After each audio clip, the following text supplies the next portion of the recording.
I came home one afternoon to find my own garage locked shut, with someone else's lock. My padlock cut off, left on my own workbench like a trophy, taped to the door. Temporary HOA storage. Speak to Compliance Director Weston Carr if you have questions. Not a request, not an apology, a directive. On my own property, my grandfather's land. Land in my family since 1971. Someone had walked onto my property, cut my lock, rolled 3 classic cars into my garage, and left me a note telling me who to call if I had questions. Here's what Renata Weston Carr didn't know. I'm not a member of her HOA. Not for one day. Not for $1. Never signed a thing. She had no authority over me. None. Zero. And I was going to let her figure that out the hard way. By the end of this story, those cars would cost her $25,000, and that would be the least of her problems. What would you do in my position? Drop it below. And where are you watching from? Let me back up about 15 years, because the geography here matters. The property sits on the western edge of Caldwell Lake in central Missouri, a crescent-shaped stretch of water that most locals call the Old Kettle because of the way the far bank curves. My grandfather, Elwood Pruitt, bought 4 acres there in 1971 for what he liked to describe as a strong handshake and a case of Pabst. He was not entirely joking. The deed was filed at the county recorder's office in March of that year, stamped and recorded before the surrounding subdivision. A development called Whispering Pines Estates existed as anything more than a surveyor's sketch. That timing is everything. Remember it. Elwood built a 2-bay garage right at the water's edge. He called it the boathouse, even though it held no boats. What it held, over the decades, was a 1968 Ford F-100 with a cracked dashboard that smelled like gun oil and cedar, a chest freezer that hummed year-round, and roughly 40 years of accumulated fishing tackle, propane canisters, and the particular kind of organized chaos that only old men and artists ever managed to pull off. When Elwood passed, the property went to my father, Dale. When Dale's knees gave out and he moved to Branson to be closer to my sister, the lake property came to me, Garrett Pruitt, age 44, mechanical engineer, semi-retired after a software acquisition that went better than expected, and the kind of man who prefers the company of a torque wrench to most cocktail parties. I renovated the garage, new roof, epoxy floor, upgraded electrical for a lift I installed myself. The smell of fresh concrete and WD-40 in the morning is one of life's legitimate pleasures, and I'm not apologizing for that. Now, the subdivision. Whispering Pines Estates was developed in the late 1980s and expanded twice. It wraps around 3 sides of my property like a horseshoe, a fact that has generated confusion, assumptions, and eventually, Renata Weston Carr. Renata had moved in 6 years before the events of this story. She was, by every account, a force of nature in the bureaucratic sense, a woman who had turned community standards enforcement into something approaching a personal religion. She wore lanyards with laminated ID badges to neighborhood meetings. She had business cards that read, Compliance Director, a title she had invented and bestowed upon herself after maneuvering her way to the top of the HOA board. She drove a white Cadillac Escalade with a vanity plate that read, RULS. I am not making that up. Renata's particular brand of authority rested on one foundational assumption, that everyone around the lake was part of the HOA. The subdivision CC and Rs, covenants, conditions, and restrictions, had been amended 3 times over the years, and each amendment quietly expanded the claimed community boundary a little further. On paper, in the version of the HOA map that Renata distributed at her welcome packets, my 4 acres sat squarely inside Whispering Pines Estates. But paper and deed are 2 different things, and Elwood's deed predated the HOA by 18 years. I'd had minor run-ins with her before. A letter claiming my gravel driveway violated aesthetic continuity standards. Another one about a tarp I'd left on my truck for 2 weeks. I'd ignored them both because they were addressed to Whispering Pines homeowner, and I was not one. I figured she'd eventually figure it out. People like Renata, I assumed, were ultimately rational underneath the lanyard. I was wrong. The first real escalation came on a Tuesday in October. The air smelled like dying leaves and distant wood smoke. That particular Missouri autumn smell that makes you want to pour a bourbon and stay outside until your fingers go numb. I'd been in the garage all morning working on a carburetor rebuild when I heard the crunch of gravel, looked up, and saw a flatbed truck backing toward my garage doors. Behind it, parked at the end of my driveway, with the authority of a woman who has never once doubted herself, Renata Weston Carr, clipboard in hand, wearing a reflective safety vest over a blazer. "You're blocking," she called out, as if I were the one who had arrived uninvited. "We need access to the storage space."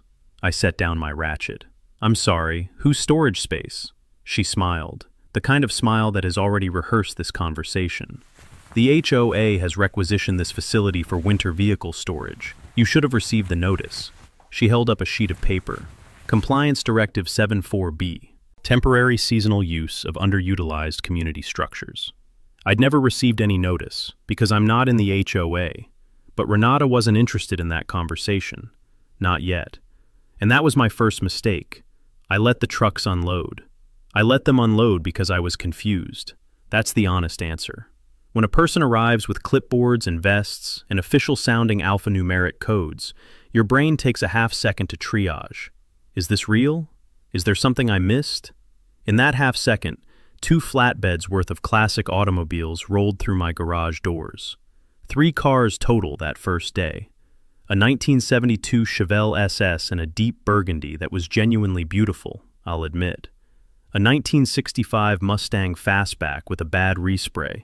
Someone had painted it the color of old mustard, which is a crime in its own right. And a Pontiac GTO Judge, partially disassembled, wrapped in moving blankets, slid in on a dolly by 2 guys in coveralls, who smelled like cigarettes and transmission fluid, and clearly had no idea whose property this was. Renata handed me a single-page form. "Sign here, acknowledging receipt of storage units." "I'm not signing anything," I said. "That's fine. Your non-signature will be noted as non-compliance." She said it cheerfully, the kind of cheerful that means, I've already won this in my head.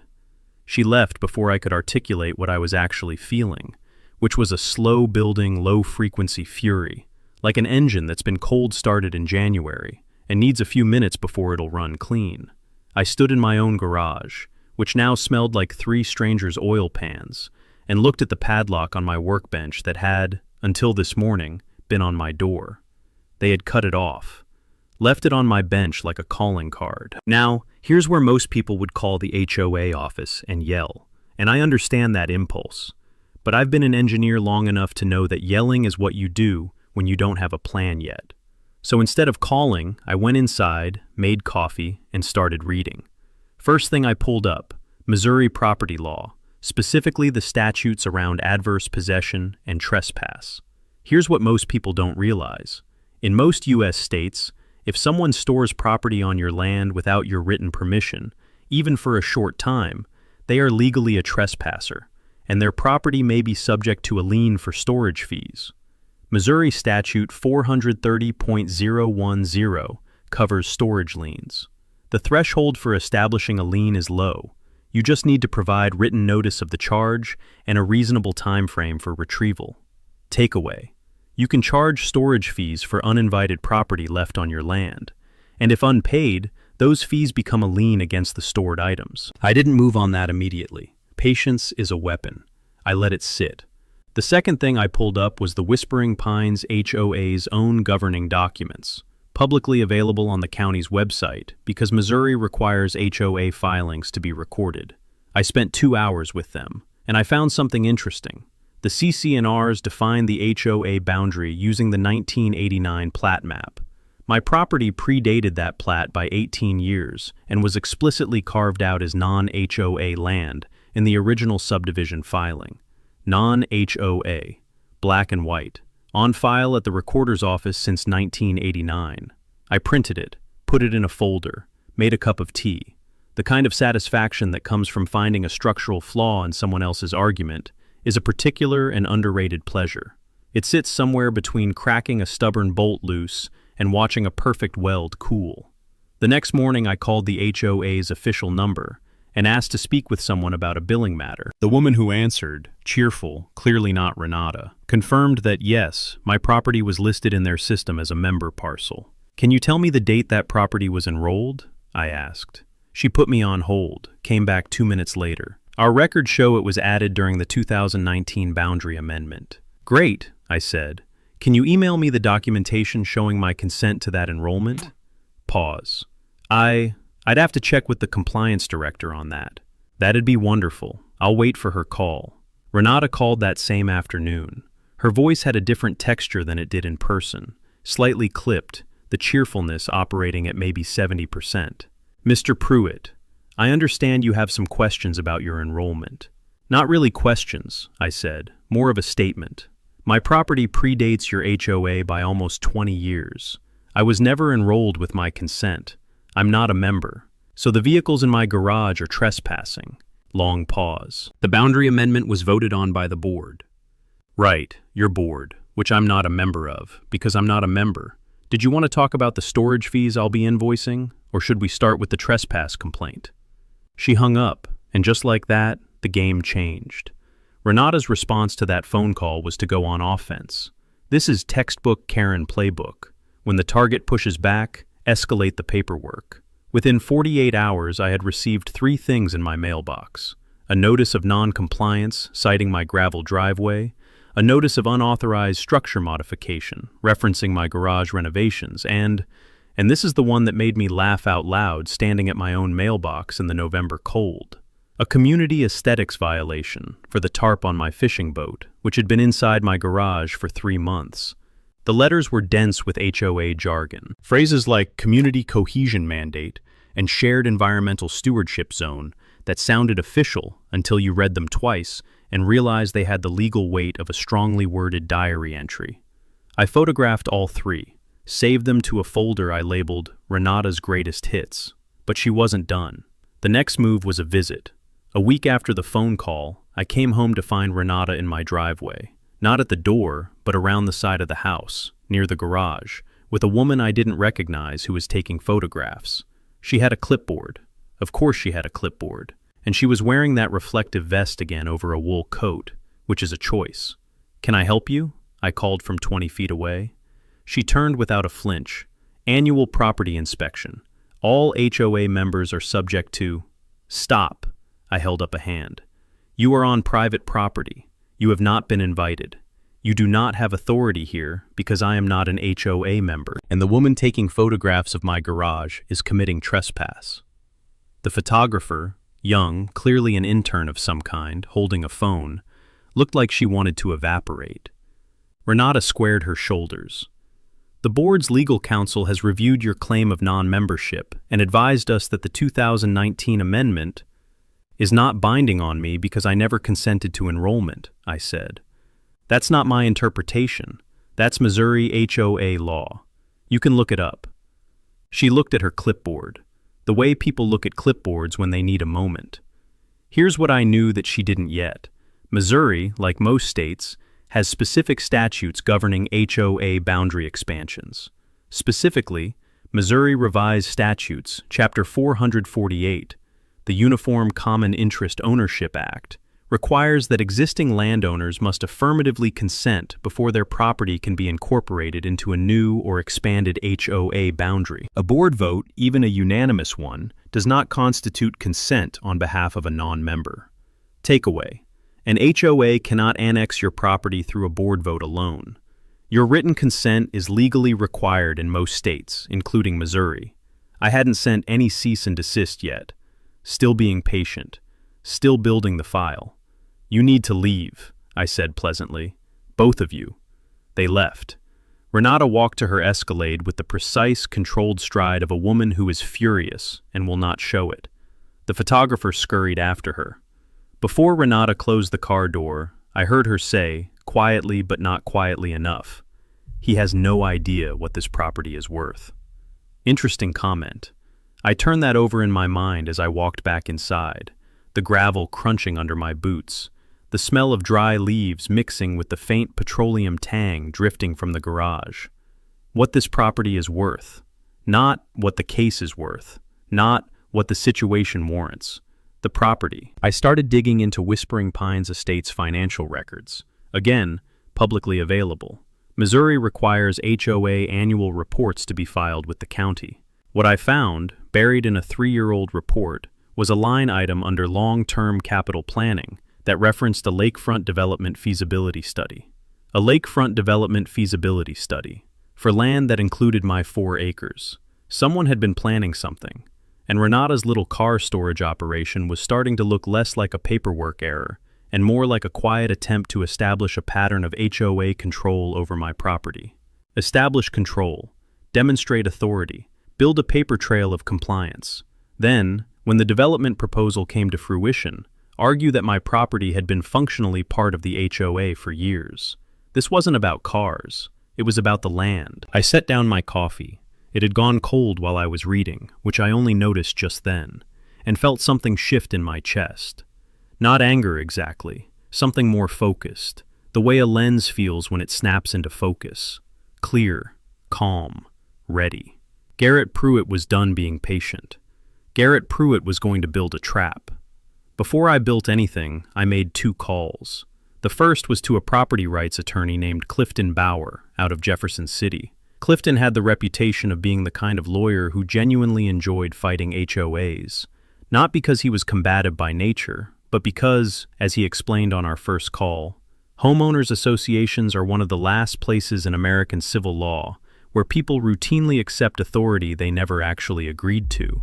He had a voice like gravel wrapped in flannel, and he spoke about legal strategy the way a woodworker talks about joinery, with quiet, detailed appreciation. Clifton reviewed my deed, the HOA's filing history, and the 2019 amendment within 48 hours. His conclusion was unambiguous.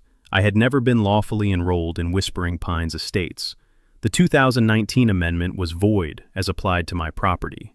And this was the part that made me smile. Every compliance notice Renata had sent me constituted harassment of a non-member, potentially actionable under Missouri's Consumer Protection Act. What? But Clifton's real gift was the thing he said next. Don't send a cease and desist yet. Let her keep going. Every letter she sends, every photograph her intern takes, every notice she files, that's more evidence of a pattern. You want this on the record before you shut it down. Takeaway.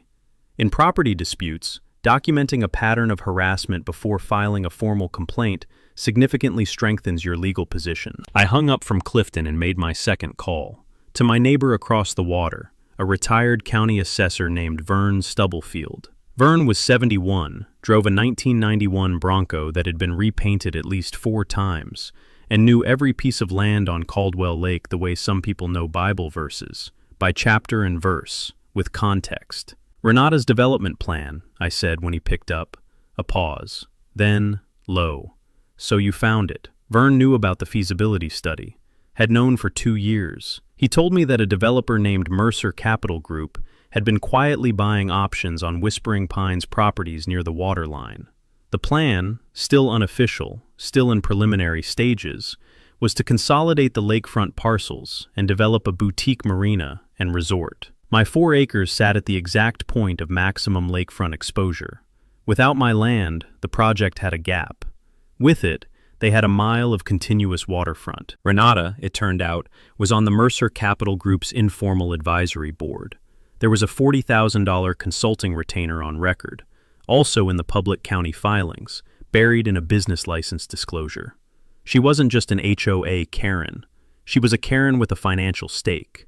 Now, here's where I want to stop and give credit to public records, because everything I've described, the HOA filings, the development feasibility study, Renata's business license, was sitting in county records, open to anyone with a Pacer account and an afternoon free. Most people don't look, but information is infrastructure, and if you're in a property dispute, the county recorder's office is your best friend.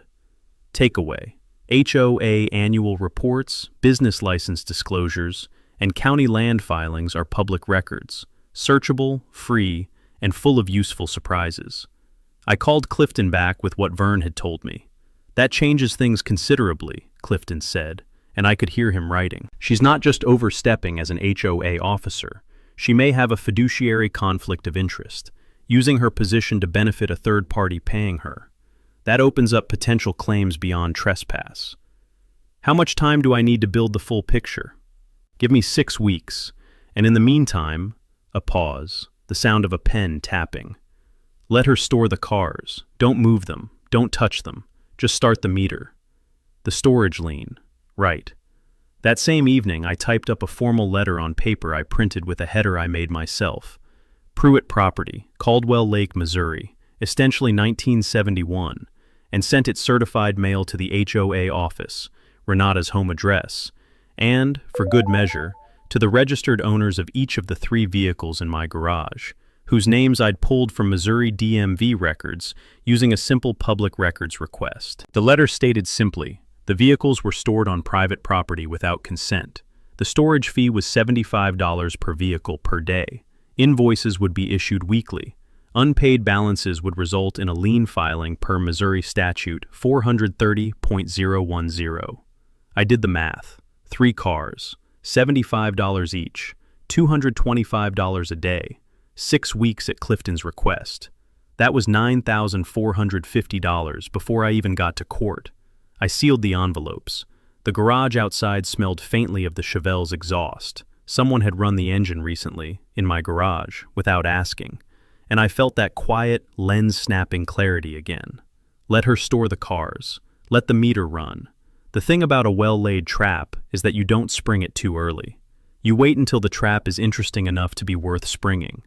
About 3 weeks into Clifton's 6-week timeline, he called me on a Thursday morning with a voice that had moved up 1 register from its usual flannel and gravel to something approaching actual excitement.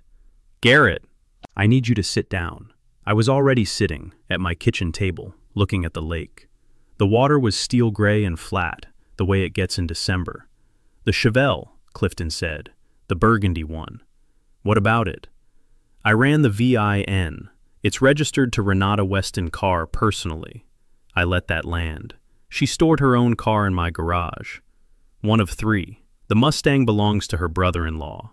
The GTO belongs to a Delaware LLC that, when you trace the registered agent, is also Renata Weston Carr. So, 2 of the 3 cars were hers. The storage fee invoices I'd sent to the DMV registered owners had gone directly to her mailbox. She had known they were coming and had said nothing. No response, no challenge, no cease and desist of her own. Which meant she either thought she was untouchable or she didn't believe I'd actually follow through. Both of those would be proven wrong. But here's where it got genuinely interesting, and where Clifton's voice went up that extra register. The Delaware LLC, the one that owned the GTO, had been formed in 2021. Its stated business purpose was classic vehicle acquisition and management. One of its listed assets in a credit application Clifton had obtained through discovery in a related lien case, the expected future value of lakefront storage and restoration facilities at Caldwell Lake, Missouri. Renata hadn't just stored her cars in my garage. She had listed the use of my garage as an asset in a business she was running. She had, in effect, claimed my property as a resource on a financial document. "Is that fraud?" I asked. "It's a very interesting question," Clifton said, which is lawyer speak for yes. There was more. Vern had done some digging of his own, old school, physical digging, the kind where you actually go to the recorder's office and ask the clerks, and he'd found a draft easement document from 2022, never filed, that proposed granting Whispering Pines Estates a perpetual easement for community access across my property's lakefront. The document had been prepared by a firm with a long-standing relationship with Mercer Capital Group. It had never been filed because it required my signature, which I had never been asked for, which I never would have given, but it had been prepared, which meant that, at some point, someone had planned to get my signature, or had planned to argue, later, in court, when the development proposal went public, that it hadn't been necessary. I stared at the lake for a long moment. The water caught the light differently in winter. No warmth in it, just a flat white glare. Elwood had bought this land for a handshake and a case of beer. He'd fished out there an aluminum boat he patched with electrical tape. It was not a grand estate. It was just a piece of ground with good water and good memories. And someone had been quietly, methodically trying to steal it. I called Clifton back. "Change of plan," I said.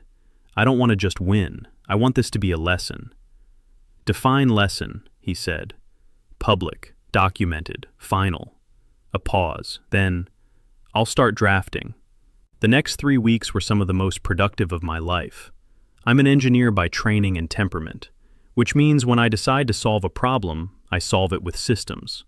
I built a spreadsheet, 4 tabs, color-coded, tracking every legal claim, every piece of evidence, every correspondence, and every dollar I was owed. I printed weekly invoices for the storage fees and sent them certified mail like clockwork. 3 cars, $75 a day, every Friday without fail, addressed to Renata personally and to both LLCs. None were paid. All were signed for. The signature receipts went into a folder I labeled Exhibit B. Clifton, meanwhile, was building the legal architecture. Here's how it worked, in plain English. First, the trespass and storage lien claim. This was the foundation, straightforward, solid, and already documented. The lien under Missouri Statute 430.010 would attach to the vehicles themselves once the unpaid storage balance crossed a threshold. At the rate we were running, we'd clear that threshold by the end of January. Second, a complaint to the Missouri Secretary of State's office regarding the HOA's unauthorized boundary expansion. This was quieter, but potentially more damaging to Renata's power base. If the 2019 amendment was voided by the state, the HOA's enforcement authority over several other contested properties might unravel along with it. Clifton had already spoken with 2 other Caldwell Lake landowners, older folks who'd been receiving HOA bills for years under the same bogus expansion, who were interested in joining as co-complainants. Third, and this was the one I found most satisfying, a formal complaint to the Missouri Real Estate Commission regarding Renata's undisclosed consulting arrangement with Mercer Capital Group. HOA officers in Missouri are not licensed real estate agents, but they are subject to conflict of interest disclosure requirements under state nonprofit law when their board actions benefit entities they have a financial relationship with. Renata had voted, as compliance director, to requisition my property for storage, which created a documented use that could have supported the easement argument, while simultaneously collecting $40,000 from a developer who wanted that property. That's a conflict of interest dressed up in a reflective safety vest. Takeaway: HOA board officers can face state-level complaints for undisclosed conflicts of interest, especially when their decisions financially benefit third parties paying them. Vern contributed something practical and beautiful. He knew every neighbor on the lake, and he started making phone calls.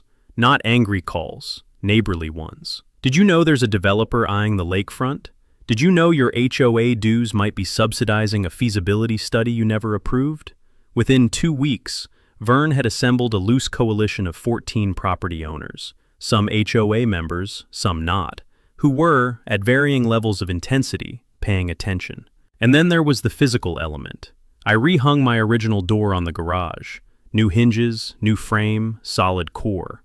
I installed a camera system, 4 angles, motion-triggered, cloud-stored, covering every approach to the garage. I documented the state of the cars, photographed each vehicle, cataloged every scratch and ding and missing part. Because here's the thing about storing someone else's classic car in your garage. If anything happens to those cars while they're on your property, rust, theft, a mouse deciding the Mustang's wiring is a winter buffet, the owner will try to make that your problem. So I documented everything. Dated. Time-stamped. Notarized 2 of the condition reports, just to be thorough. I also called the county sheriff's non-emergency line and filed a formal report of trespass and unauthorized storage, naming Renata and the 2 LLCs. The deputy who took the report was a young guy who kept saying, "Uh-huh," in a way that suggested he was more accustomed to noise complaints, but he filed it.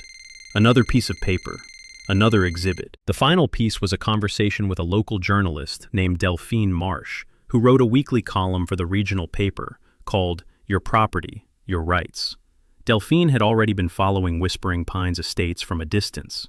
She'd written a piece 2 years earlier about the 2019 boundary amendment, which had gotten complaints at the time, but no legal pushback. I gave her the broad strokes under an embargo. When things came to a head, she'd have the full story.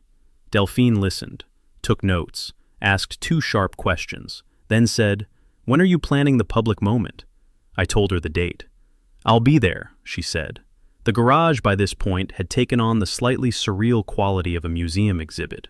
3 beautiful old cars, immaculately documented, locked in on my epoxy floor under my LED shop lights, accumulating a storage invoice that now exceeded $6,000 and would hit $9,000 before the month was out. Every morning I'd walk through, check the cameras, update the spreadsheet, and think, tick, tick, tick.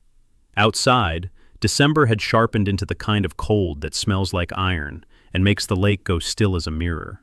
Renata made her next move in January. She had, by this point, either consulted an attorney of her own or simply escalated to the nuclear option available to every petty authority figure, the town meeting. Whispering Pines Estates held quarterly HOA meetings in the community room of the Caldwell Lake Recreation Center, a cinder block building with fluorescent lighting and folding chairs, and the persistent smell of old coffee and carpet cleaner. I know this because Vern attended every one and reported back with the detail and equanimity of a war correspondent who has simply decided to find the whole thing absurd. At the January meeting, Renata presented what she called a community property rights briefing, essentially a PowerPoint argument for why my 4 acres were legitimately part of the HOA and why my non-compliance posed a threat to the community's long-term planning. She cited the 2019 amendment. She cited a legal opinion, not from an attorney, but from a paralegal service that clearly had not reviewed Missouri HOA law in any depth. She showed a map. On the map, my property was shaded yellow. The legend read, "Non-cooperative parcel." Vern said the room was split, maybe half the attendees, the older ones, the ones who'd been there since before the 2019 expansion, seemed uneasy. One man, a retired contractor named Beaumont Doyle, asked flatly whether the HOA had a signed consent document from the property owner in question.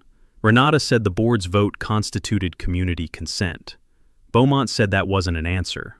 Renata moved on. After the meeting, Renata escalated further. She sent a letter, certified this time, which meant she was starting to take things more seriously, to the Caldwell Lake Township Zoning Board, claiming that my garage renovation had been conducted without proper permits and requesting an inspection. This was an interesting move, aggressive, potentially damaging, but also a bit desperate, because if she was right, it would give her leverage, and if she was wrong, it would give me another exhibit.